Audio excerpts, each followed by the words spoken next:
Queridos amigos, sejam bem-vindos ao canal Videira Espírita. Meu nome é Cristina Brito e este é o programa Gotas do Evangelho. Aqui, diariamente, vemos as mensagens do Espírito Emmanuel, recebidas pela mediunidade de Chico Xavier e reunidas no livro Pão Nosso, publicado pela Federação Espírita Brasileira. Hoje vamos ver a mensagem de número 175, cujo título é Tratamento de Obsessões. E hoje nós temos uma notícia boa, muito boa. Vamos acabar dentro de 6 dias o nosso Pão Nosso. Depois de 6 meses convivendo aqui com as mensagens deste livro, profundamente gratos por todos esses momentos, vamos começar um novo livro que Emmanuel nos traz. Este livro, particularmente, eu tenho um afeto profundo por ele, porque é de uma doçura, leveza. Eu sempre brinco que Emmanuel estava assim, em estado de graça, porque a Fonte Viva, ele corta miudinho, né? É um livro para aqueles momentos que a gente precisa de algo assim, cuidado. Palavra de Vida Eterna é aquele livro que bota a gente no colo. Vamos vê-lo. E será nosso companheiro nos próximos meses. Então já fica a notícia. Qual será o próximo? Palavras de Vida Eterna. Dada a boa notícia, tratamento de obsessões. Muito bem. Lembrando que este livro é da metade do século XX, exatamente metade. Ele foi publicado em 1950. Ele tem 70 anos que foi publicado pela primeira vez. Ora, como eram as reuniões mediúnicas àquela época? Como era o trabalho de desobsessão àquela época? Então, vejamos lá. Havia um trabalho mediúnico muito mais extenso do que é feito hoje em dia. A Terra, o planeta, estava em condições diferentes do que está hoje em dia. Havia muito menos tensões. Haviam também muito menos encarnados, e Kardec já diz que quanto mais psiquismos nós formos juntando, mais difícil é a harmonização. Qual seria a população há 70 anos na Terra? Acredito eu que metade, pelo menos, do que é hoje. Mas é uma coisa interessante de se ver. Naquela época, então, as reuniões mediúnicas em muitas casas espíritas ainda eram públicas, não eram reservadas.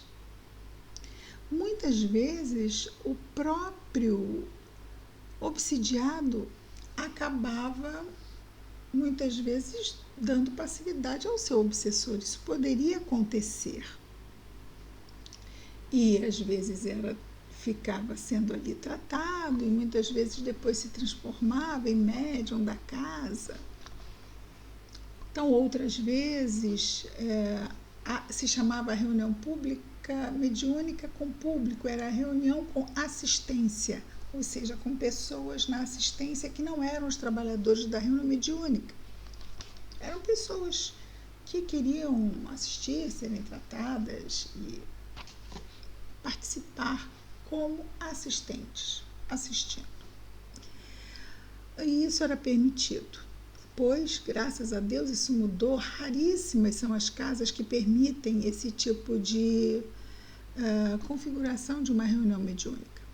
Mas, mesmo assim, as reuniões mediúnicas em si mudaram muito. Temos muitas casas espíritas que, exatamente por não contarem com pessoas, até médiuns ostensivos, e condições para realizarem um trabalho mediúnico, por outros tantos motivos, não tem o trabalho mediúnico como uma das tarefas da casa. E aí? O que acontece com as obsessões, com os obsidiados? Bom, obsessão é a ação pertinente, contínua, de um espírito inferior sobre outro espírito inferior. A maioria das vezes, embora nós possamos ter obsessões de encarnados para encarnados, também podemos ter um encarnado obsidiando um desencarnado. Mas muitas vezes, e realmente é o que muitas vezes é tratado nessas reuniões de desobsessão, são os obsessores desencarnados obsidiando encarnados. Muito bem. Se nós tratamos o obsidiado, se ele se submete ao tratamento de melhoria íntima, de autoevangelização, de automoralização, o que vai acontecendo com o tempo é que os laços dessa obsessão não têm como se ficarem fortes, porque o próprio obsessor começa a se incomodar com o tempo, anos e anos, começa a se incomodar de ficar ali perturbando alguém que não parece em nada aquele do passado. Mas espera aí, eu queria perturbar aquele lá, esse daí parece outra pessoa. Agora faz prece, procura fazer o bem, procura se acalmar, procura estudar sobre o Evangelho, doutrina espírita, procura harmonizar dentro do lar. Antigamente era um capeta, me fez sofrer tanto. Mas olha, mas está tão mudado. No início ele pensa que é jogo, que é mentira. E continua, mas com o tempo ele vai vendo que não é um jogo, que não é uma mentira, que realmente ali a mudança está acontecendo. E aí ele tem a oportunidade nesse momento de perceber a aproximação da equipe espiritual, que o convida também à renovação. E o trabalho se dá da mesma forma, não daquela como era antes, porque claro que nem todos os casos de obsessão, todos os casos de obsessão que existem no mundo não podem ser tratados em reunião mediúnica no plano físico, porque não tem gente suficiente para isso. Será que podemos participar de reuniões mediúnicas no mundo espiritual? Será que elas acontecem? Por que não? Não é? Acontecem reuniões mediúnicas no mundo espiritual e lá podemos também participar e colaborar. E os dirigentes de reuniões mediúnicas no mundo espiritual, já que como encarnados podemos da mesma forma favorecer o choque anímico, não é? Que muitas vezes é necessário nesse tratamento, são dirigidas pelos mentores da espiritualidade. Queremos apenas dizer, não explicar a fundo, mas dizer que há 70 anos atrás nós tínhamos um determinado contexto no planeta Terra. Então ele vai nos falar de coisas aqui que necessariamente pode não estarem mais acontecendo, ok? Estão acontecendo de outra forma porque estamos em outros tempos, certo? Fechamos então. Conforme for indo e surgindo, nós comentamos. Se tivermos dúvidas, perguntas, nos comentários do vídeo. O título, então, Espiritismo na Fé. que Espiritismo na Fé foi o de ontem, tratamento de obsessões. O versículo destacado por Emmanuel está em Atos dos Apóstolos, capítulo 5, versículo 16. Temos lá. E até das cidades circunvizinhadas concorria muita gente a Jerusalém, conduzindo enfermos e atormentados de espíritos imundos, os quais todos eram curados. Então, não precisou chegar ao espiritismo e reunião mediúnica para nós termos obsidiados sendo curados. Ao tempo de Jesus isso acontecia. Ao tempo de Jesus, os obsidiados eram curados, afastando-se o obsessor. E mesmo Jesus dizia: vá e não voltes a pecar, para que algo de pior não te aconteça.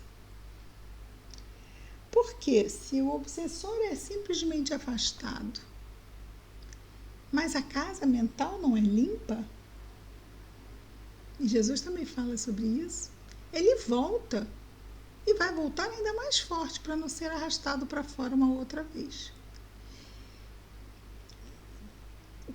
Em contrapartida, se fazemos o trabalho de limpeza, naturalmente ele vai sendo excluído ali da nossa casa mental. Por quê? Porque aonde se acende a luz, a treva não fica. Basta acender o interruptor, é a mesma coisa no sentido moral. Então, comenta Emmanuel o versículo que repetimos. E até das cidades circunvizinhas, ou seja, as vizinhas do entorno, concorria muita gente a Jerusalém, conduzindo enfermos e atormentados de espíritos imundos, os quais todos eram curados. Ele está falando aqui da Casa do Caminho, que ficava em Jerusalém, onde Pedro atendia, junto com outros apóstolos, os doentes. Emmanuel então nos diz: a igreja cristã dos primeiros séculos não estagnava as ideias redentoras do Cristo em prataria e esplendores do culto externo. Sim, porque nos séculos mais à frente, nós começamos a ver que o cristianismo foi se vestindo de púrpura, de dourado, de luxo, mas lá no início, nos primeiros séculos, isso não acontecia. Era viva a igreja cristã dos primeiros séculos, cheia de apelos e respostas. Semelhante a ela, a essa igreja dos primeiros séculos, o espiritismo evangélico, porque também existe aquele espiritismo que não fala de Jesus, só fala de fenômeno, só fala de fluidos, não fala de Jesus. Mas se não fizermos a melhoria moral, o que adianta ficar sabendo tanto sobre tantas coisas? Não é? Então é muito bom que ele fale espiritismo evangélico. Uma vez escutamos numa casa espírita, num trabalho de evangelização, que se falava de tudo na evangelização, menos de Jesus, se falava de ecologia, se falava de meio ambiente, se falava... E um dia tinha um feriadão, poucas crianças iriam, e na hora do planejamento, um dos dirigentes do departamento de evangelização, diante de uma evangelizadora que insistia em trazer Jesus à evangelização, ele disse assim: vai vir pouca gente mesmo? Tudo bem, até podemos sim, até podemos falar de Jesus. Até podemos falar de Jesus. Mas como? Isso acontece numa casa espírita? Nas casas espíritas existem seres humanos imperfeitos de um mundo de provas e expiações. Não são eleitos, seres de luz, estamos todos nós misturados uns 6, outros meia dúzia, ou seja, uns com deficiências aqui, outros lá, não é? É claro que as pessoas não têm malícia nisso, mas é falta de estudo doutrinário.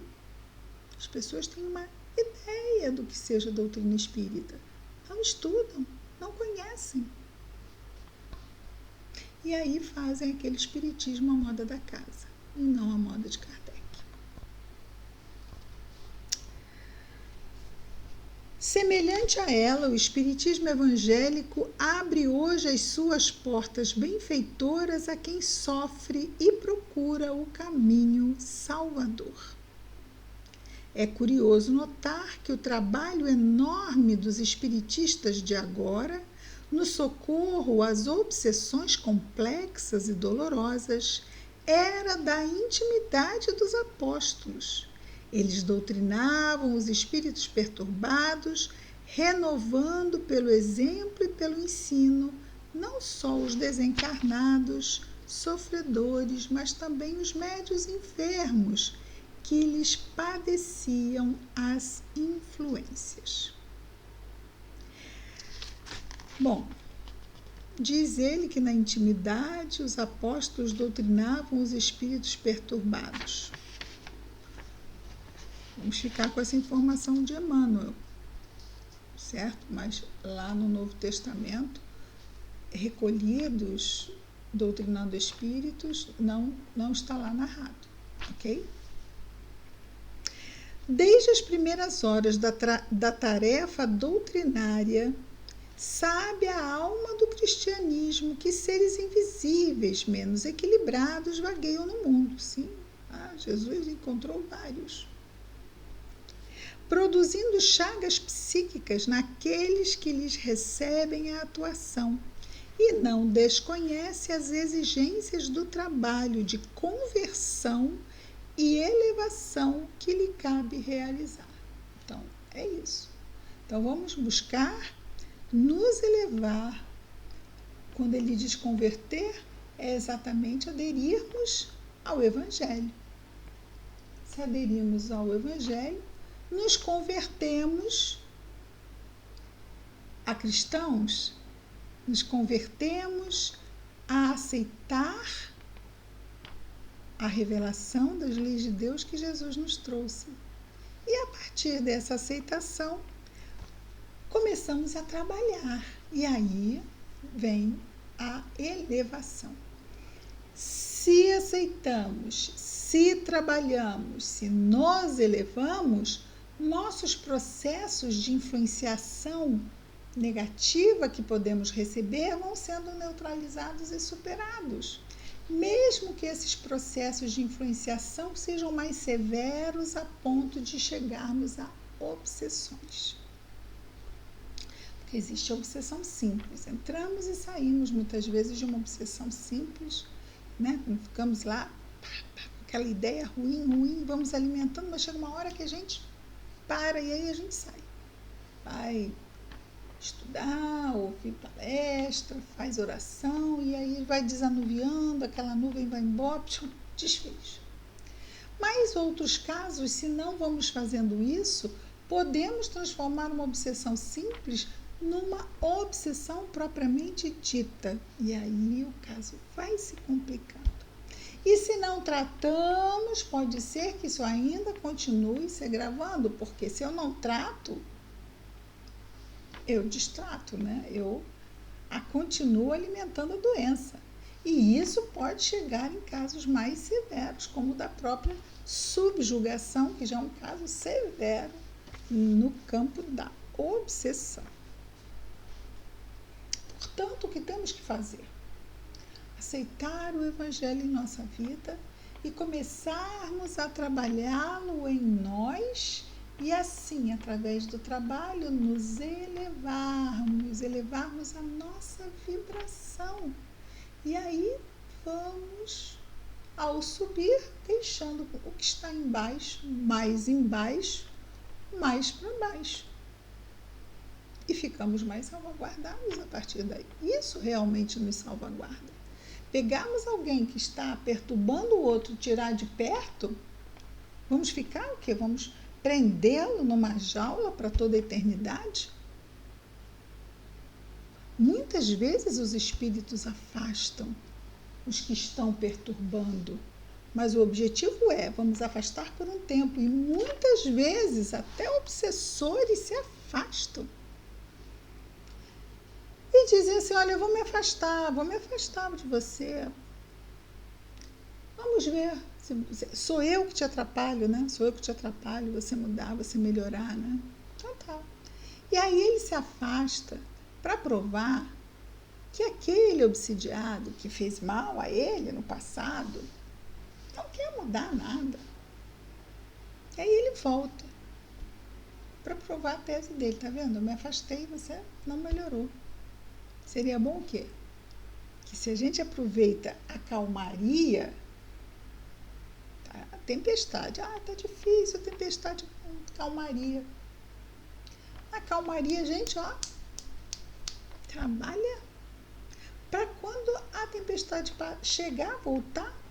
Imaginou? Chega, volta, o obsessor encontra uma pessoa lá em franco trabalho de renovação. Um impacto. Mas, né? É com as pessoas da nossa casa, né? Muitas vezes a gente assim, eu vou lá no mercado, eu aposto quando eu voltar, o chão não está varrido. Não, vou varrer o chão. A gente vai no mercado, ele enrola. E quando a gente volta? Tá varrido o chão ou não tá? Eu já estava indo varrer. Nunca aconteceu com vocês, com certeza. Bom, então é isso. Às vezes nós somos previsíveis, simples assim. Nosso Emmanuel diz, voltando ao início do parágrafo, desde as primeiras horas da tarefa doutrinária, sabe a alma do cristianismo que seres invisíveis, menos equilibrados, vagueiam no mundo, produzindo chagas psíquicas naqueles que lhes recebem a atuação, e não desconhece as exigências do trabalho de conversão e elevação que lhe cabe realizar. Os dogmas religiosos, porém, impediram-lhe o serviço eficiente há muitos séculos. Então, essa alma do cristianismo é lá desde o início, desde o século I. Então, a alma do cristianismo ela foi enfrentando, não é? Espíritos perturbados e os perturbados e os perturbadores, mas num determinado momento surgem os dogmas. E é não, sim, não explica porquê, e muitas coisas foram proibidas, e isso dificultou o serviço eficiente no campo da desobsessão. Em plena atualidade, todavia, ressurgem os quadros primitivos da Boa Nova. Sim, porque o Espiritismo se propõe a ser o cristianismo redivivo, aquele dos primeiros séculos. Entidades espirituais ignorantes e infortunadas adquirem nova luz e novo roteiro nas casas de amor que o Espiritismo cristão institui, vencendo preconceitos e percalços de vulto. Isso pode acontecer, e nós já vimos acontecer, em casa espírita que não tem reunião mediúnica. Você está querendo dizer que não se deve ter reunião mediúnica? De jeito algum. Mas nem todas as casas as têm, e isto não impede que isto que está aqui aconteça, que entidades espirituais ignorantes e infortunadas adquiram nova luz. Elas adquirem sim. Então, nós vemos os trabalhos acontecendo, as pessoas melhorando, e existem núcleos em que não há trabalho mediúnico e que isso não vai impedir em que o bem esteja ali plenamente também estabelecido e também ajudando os infortunados, aqueles que já estão no mundo espiritual, os desencarnados. Emmanuel conclui dizendo: o tratamento de obsessões, portanto, não é trabalho excêntrico em nossos círculos de fé renovadora, ou seja, não é, um tabu se falar em espíritos. Não são demônios, nem anjos, são irmãos de humanidade em diferentes estados vibratórios. Então, o fato de nós termos derrubado este tabu, como derrubamos no Espiritismo o tabu da morte, foram grandes conquistas para a melhoria dos trabalhos espirituais na Terra.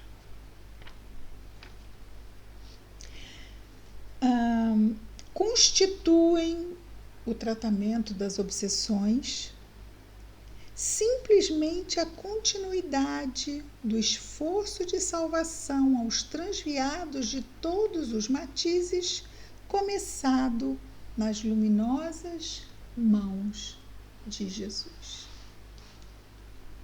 Continuamos usando as técnicas do Cristo, de levar fraternidade, de levar caridade, de levar conhecimento, para que cada um possa aceitar, trabalhar e se elevar, tanto encarnados quanto desencarnados. Vamos orar?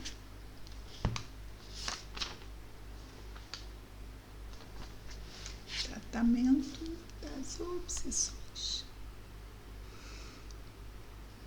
Querido Mestre Jesus, obrigado, Senhor, por mais este dia, pelas boas lutas que nos visitam e nos incitam aos exercícios do Teu Evangelho. Obrigado, Senhor. Abençoa, Jesus, os nossos esforços. Abençoa a nossa vigilância, a nossa lembrança da prece, Senhor. Abençoa o nosso anjo guardião, nossa saúde física, mental, emocional e espiritual, Senhor. Abençoa nossos lares, famílias e afetos. Abençoa ainda, Senhor, todos os nossos irmãos de humanidade, em especial aqueles que neste momento, encarnados ou desencarnados, estejam em sofrimento. Que as Tuas bênçãos estejam sempre, Senhor, em nós e entre nós, hoje e sempre. Graças a Deus. É isso, amigos. Amanhã estaremos de volta com mais um programa Gotas do Evangelho. Muita paz a todos.